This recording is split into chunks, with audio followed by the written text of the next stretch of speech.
The only thing I remember doing was just praying, because at that point the car in front of us was on fire. And just saying, God, we're ready, if that's what you want, just to go ahead and take us home. I don't think any of us knew the changes that our lives were going to take. And I kept telling him that his kids need him more now than ever. And that Janet needed him now more than ever. And they had to hold on for them. When Hannah did come home, realizing at that point that was it, that nobody else was coming home.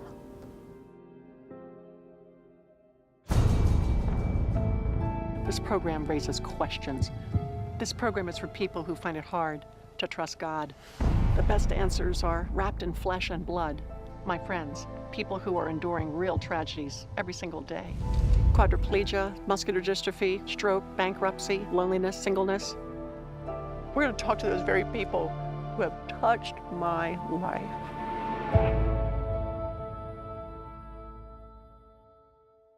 Hi, I'm Joni Tata. You know, most of us get up every morning and we head into our day relying on routines.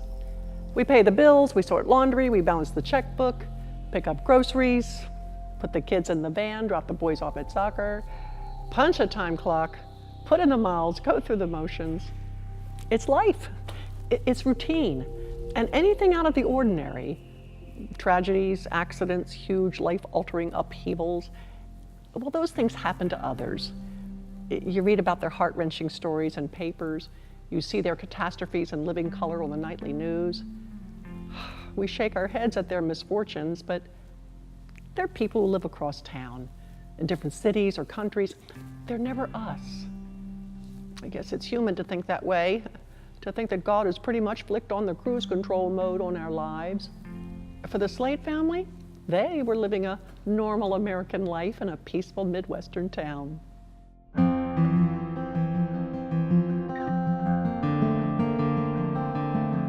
We had 4 kids, ages 4, 5, 6, and 8. Hannah was in t-ball, basketball, you know, typical stuff. Haley was in preschool. Joe was getting ready to go into preschool that next year, so was Hope. I worked at UPS at the time, and I worked about 9-10 hours a day, and I was always very happy to get home. I mean, it was very important for Jim and I, for our family to come first. That's why I was a stay-at-home mom. You know what I mean? Church was definitely the most active thing we were in. We were really involved in a discipleship group because we both realized that we had never been discipled, and it was through that time that we were both as close to Christ in our life as we'd ever been. And I think part of that was because God was preparing us for the changes that were going to happen in our life. Isolated by itself. What is a minute? Merely a measurement of time. There are 60 in an hour, 1,440 in a day. As a family, the Slaights had already lived more than 9 million minutes together. Yet in a mysterious cosmic plan, there was one isolated specific minute. And into those particular 60 seconds was compressed more upheaval than all the minutes marking their lives prior to that instant. The minute I'm referring to occurred on one very normal day. It started off normal. It was the first day of Jim's vacation. Hope wanted to go swimming, and we're like, no, because we had errands we needed to get done first. So fighting her to get dressed and out of her swimsuit. And then we were heading out to Prairie Camp to get the cabin ready for that week family camp, which is through the missionary church. And we were on our way to that when it happened, when the accident happened. We were heading south on County Road 9 and cresting the hill. And there was a driver coming from the opposite direction heading north on 9 who had crossed the center line at the top of the hill. He was drag racing. We tried to pull off the side of the road, but the car hit us on the front left corner, and then his car spun around and hit us again on the side. And it was estimated that he was going about 92 miles an hour when he hit us. I don't remember anything until Jim screaming and swerving, and then a few seconds later waking up at the scene of the accident with Haley crying, asking what happened. I mean, the only thing I remember doing was just praying. because at that point the car in front of us was on fire, and just saying, God, we're ready. If that's what you want, we're ready just to go ahead and take us home. Jim and I actually went to the same church.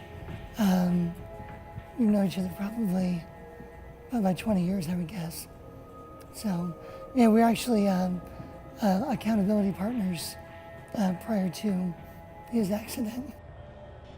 So when the call came out, it was dispatched as a pretty run-of-the-mill two-vehicle accident, and that was really about it. As we started going to the call, more and more information came about that one of the vehicles was actually on fire. We had no clue what we were getting into. As we pulled up, I likened it to a war zone. As I looked around, there were seasoned cops and state troopers and other firefighters and paramedics were just, because of the carnage of the whole thing, there were so many people just on their knees, just outright sobbing. When I was still in the car waiting to be taken out, one of the paramedics I heard say to somebody was standing by because she was performing CPR to stop, that she was gone, let her go, she's gone. And when I looked over, I could see that it was Hope laying on the ground. So I knew at the scene that Hope hadn't made it. It was actually after I assessed, I was on his third child, when I looked down and realized who the family was. When I recognized Joey and realized what was going on, there was a lot of emotion that hit. And when I stepped in the van and Jim was in the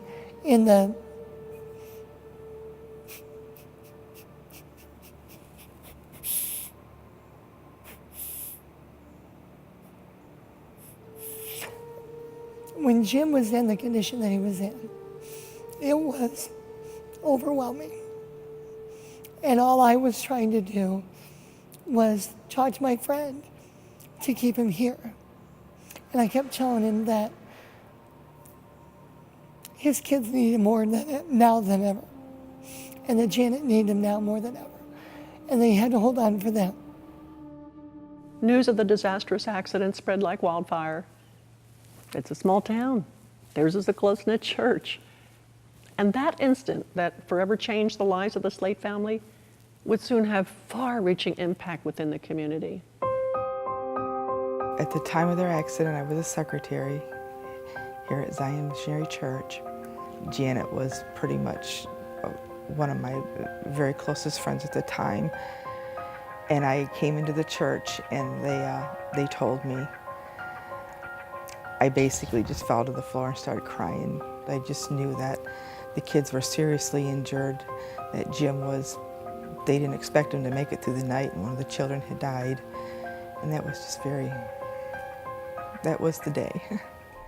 Although their daughter, Haley, survived pretty much unscathed, it was really different for the others. With a diversity of injuries requiring different specialists, Hannah was sent to one hospital, Joey another, Jim yet a third, and Janet landed in a fourth hospital. One of them was out of state.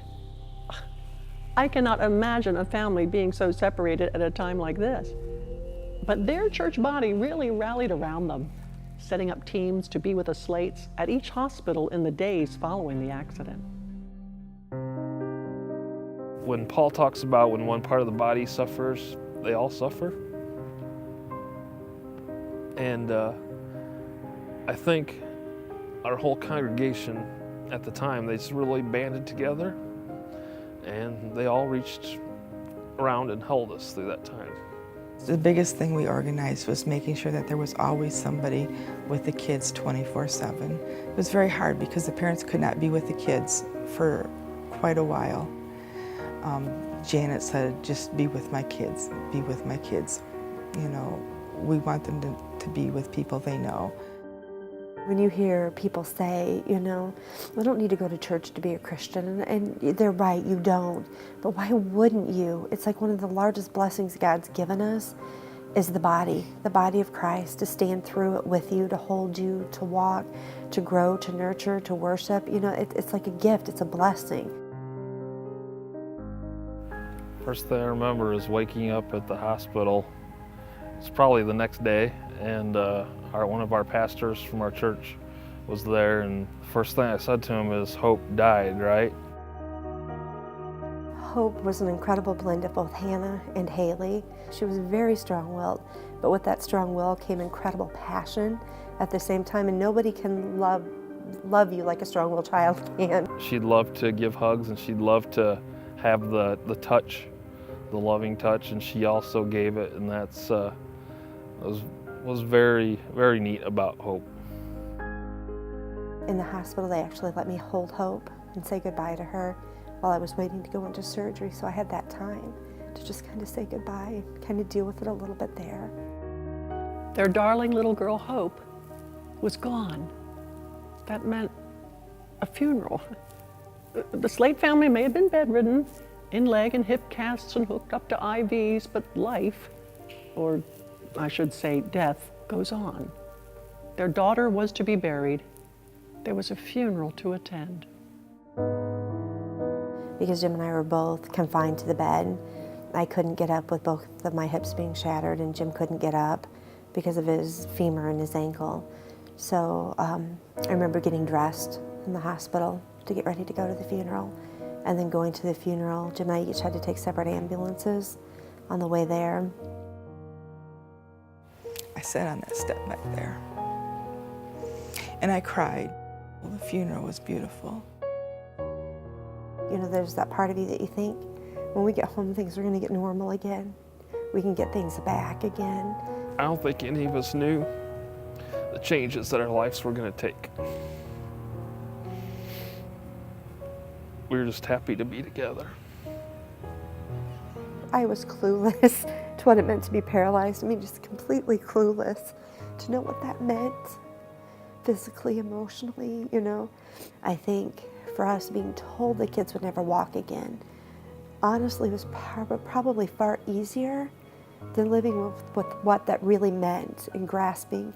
The not walking is the easiest part of the paralysis. It's everything else that comes with it. The daily challenges is probably the most difficult thing for us to grasp after we realized what that meant.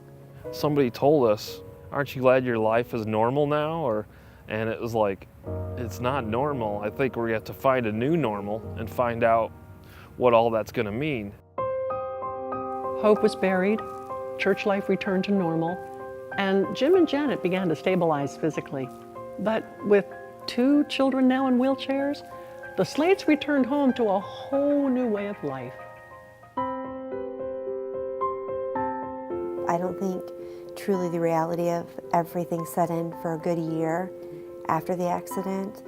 I think the first thing or the hardest thing to deal with was when Hannah did come home, realizing at that point that was it. Nobody else was coming home. I think that was the first time the whole reality of everything hit in, because up until then we'd been separated for so long that I don't think any of us had really dealt with Hope's absence. For us, it wasn't until Hannah came home. She certainly had the most severe trauma out of any of us, and it was getting used to that, but at the same time,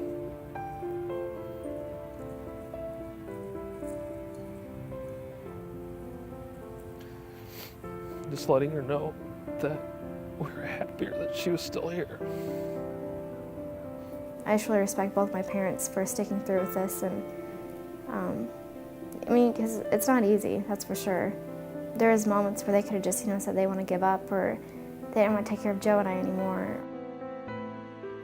I've just admired Hannah. She's been through so much, and she is just the rock. She is just the rock of those children, and that just amazes me, because so many people have become so bitter and so angry and so upset, but she just continuously praises God. You know, it's like I remember this summer after she'd gotten her driver's license and was released, from her care with her physician. She sat out in the car for 2 hours trying to figure out how to tear her chair down and get in the car and out of the car on her own. Because she's like, I didn't fight this hard to get my driver's license, to sit around and wait for people to take me places or to help me in and out of my car. So for 2 hours in the sun, she sat there, and I sat in the yard watching her do it, crying, thinking, why does it have to be this hard? But on the other hand, so grateful that she was that stubborn and that strong that she wanted to make it work. You know, the saying, God will never put you through anything you can't handle. So, I mean, that was one thing I have to tell myself over and over is, you know, God wouldn't do this unless, you know, he knew, well, she's going to be able to get through this. I'm planning on going to college, you know, getting married and hopefully having kids and stuff like that. And so, I mean, any kind of dream that anybody else would have, that's what I have. I don't see why I can't do it, you know what I mean? Joe has had to overcome a lot of adversity in his life. He's, for the most part, he's very positive in his outlook. He's real quiet. He loves sports. And more than anything, I think he's just trying to find exactly where his niche can be in those things. I want to be like a coach for the NFL. I just like sports because I like seeing the cool plays, and yeah, I like the highlight reels on ESPN Sports Center. He's a typical brother, that's for sure. I like hanging out with him. I mean, there's nothing that, I mean, we can talk about anything. And if he's having a bad day, you know, nobody else really understands it except him and I, so. Suffering can indeed make people bitter. But how is it that some people can actually find joy, strength, perseverance after a tragedy or disability turns their world upside down? Well, we know that faith is the biggest part of that answer, right? But without question, right near the top of the list is the good old-fashioned remedy, if you will, of a loving, caring, tight-knit family through better or worse, sickness or health. The Slaights are, above all, a family. People have made comments like, wow, God allowed this to happen to Hannah and Joe because they're such strong individuals and he knew they could deal with it. But on the other hand, I think it takes just as strong of a person to be the sibling of somebody with a disability, because there's a lot of moments of, I'll be with you in a minute when I'm done here. Can you please help Joe get inside? You know, can you please go get that for Hannah, you know? When they leave on a youth trip, you know, Hannah or Haley, just keep an eye out for Hannah, okay? You know, those type of things. I don't know, we talk about anything and we can share anything with each other, and you know, she always has my back and I always have hers. We like to shop, of course, since we're girls, but then we like listening to music and just going places together and having fun.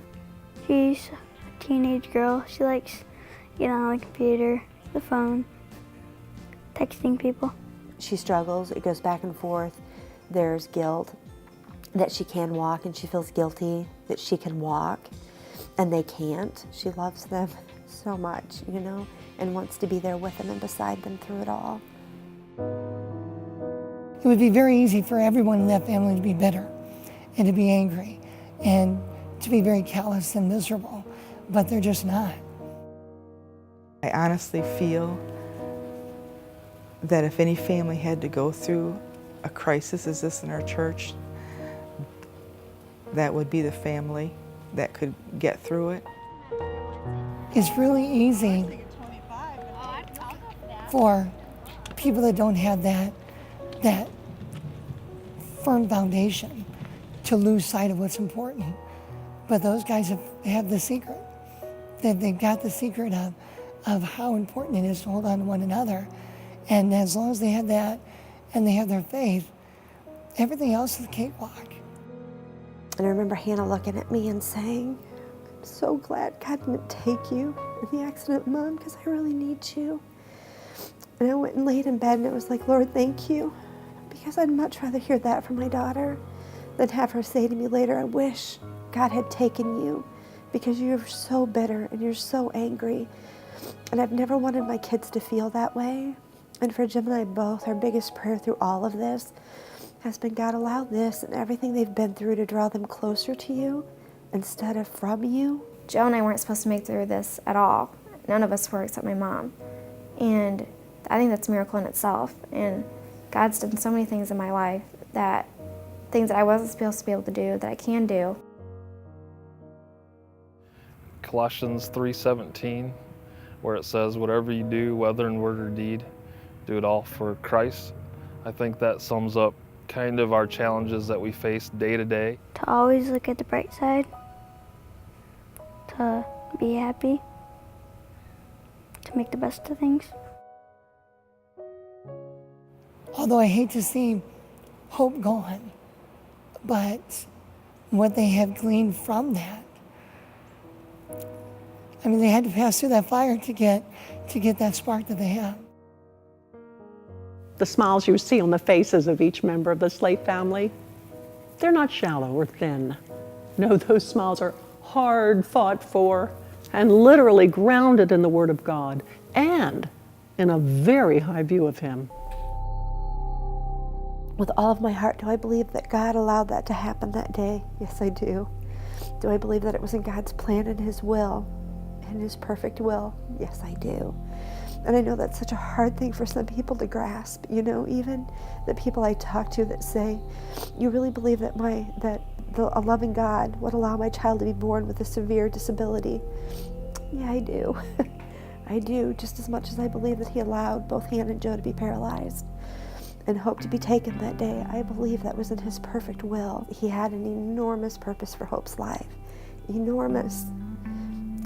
And it wasn't done when she died, when she was 4. It wasn't done, it wasn't over. God's put amazing people in my life that if this wouldn't have happened, I never would have met them. And I wouldn't be the person I am today. And I really believe that. The circumstances of life changed for us, and sometimes those things can be traumatic, but that doesn't change who God is. We just have to continue to trust that He has a plan for us. For all their incredible trust in God, Jim and Janet Slaight don't actually tell us what they believe to be God's plan or purpose for allowing such a tragedy. They don't talk about reasons. Now, I know that they believe, and I believe, that God's got His reasons, and they are good. But Jim and Janet would be the first to tell you that when your heart is being wrung out like a sponge, an orderly list of the 16 good biblical reasons as to why God allowed something awful, although those reasons are right and true, they can sting like salt in a wound.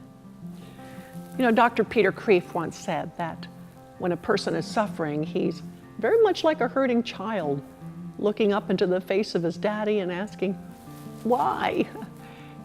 Now, the child doesn't want answers so much as to have daddy just reach down and pick him up and pat him on the back and say, there, honey, everything's going to be okay. And when we are suffering, that's our plea. We want God to be at the center of things, to be at the center of our suffering. We want to know that He's merciful, that He's kind, that He's compassionate, and that in the end, He will make everything okay. That's our cry. And God, just like a good daddy, is not quick to give answers. He is quick to give Himself. He is not fast with the advice. He is fast to pour out His comfort and His consolation. Because God knows suffering. He knows what it's like to lose a child. And no one, I mean, no one will ever experience the tormenting anguish that God Himself endured when His own Son was taken from justice, beaten bloody, and impaled on a cross. Worse yet, Jesus bore on that cross the crushing weight of every pernicious, unspeakable sin ever committed, and He did it out of love. Love for us and love for His Father. Unlike us, Jesus understood God's plan and purpose for allowing His suffering. He knew the reason. And the reason is written so simply and beautifully in John 3:16. For God so loved the world that he gave His only Son, that whosoever would believe on Him would have eternal life. Jesus reached down into His awful suffering, and he wrenched out of it something good. His death became our passport from hell to heaven, if we would but believe. And friend, this means your suffering is not pointless. It's not meaningless. As Janet Slaight said, there is a purpose. As we trust Christ, our suffering unites us to Him as nothing else can. Jesus is God's answer. He is the answer. And trust me, you can face anything. Losing a child, sitting in a wheelchair, you can face absolutely anything if you know that the God of the universe is with you in it. What about God's plan and purpose in our suffering? If Jim and Janet were sitting here, I think they would agree. Our suffering has made rock solid our faith, stretched our hope, helped us be grateful, bound us to other believers, and so much more. Being in this wheelchair has meant knowing Him better. And I write about this, along with my pastor friend Steve Estes, in our book, When God Weeps. And I want to send you a copy today to help you grasp what Jim and Janet Slaight have found through their own hardship and heartache. Order your copy of When God Weeps right now, would you? Either through our website or by calling our toll-free number at the bottom of your screen. I want you to know that even though it is hard finding answers in the middle of suffering, it's not hard to know the answer, Jesus Christ Himself, the one who understands suffering better than any of us. So please call today for your personal copy of When God Weeps.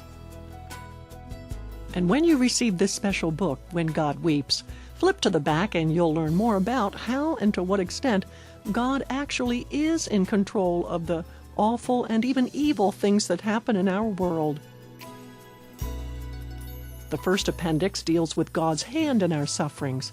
For instance, His dominion over other people, even those who harm us, or His control over the powers of darkness. You'll also find a complete list of scriptures in the Bible which point to God's purposes in your suffering. You'll learn how God uses hardship to refine our faith, or teach us humility, or increase our awareness of His sustaining power, and so much more. Finally, there's a section on the emotions of God and how He truly grieves and feels pain when we hurt. These important sections in the back of When God Weeps provide excellent material in your personal study of God's Word, so please call today for your own copy. This episode of Joni and Friends is available on DVD for $19.95 at JoniandFriendsTV.org. Join us again next week for Joni and Friends. This program was sponsored in memory of John Snoke.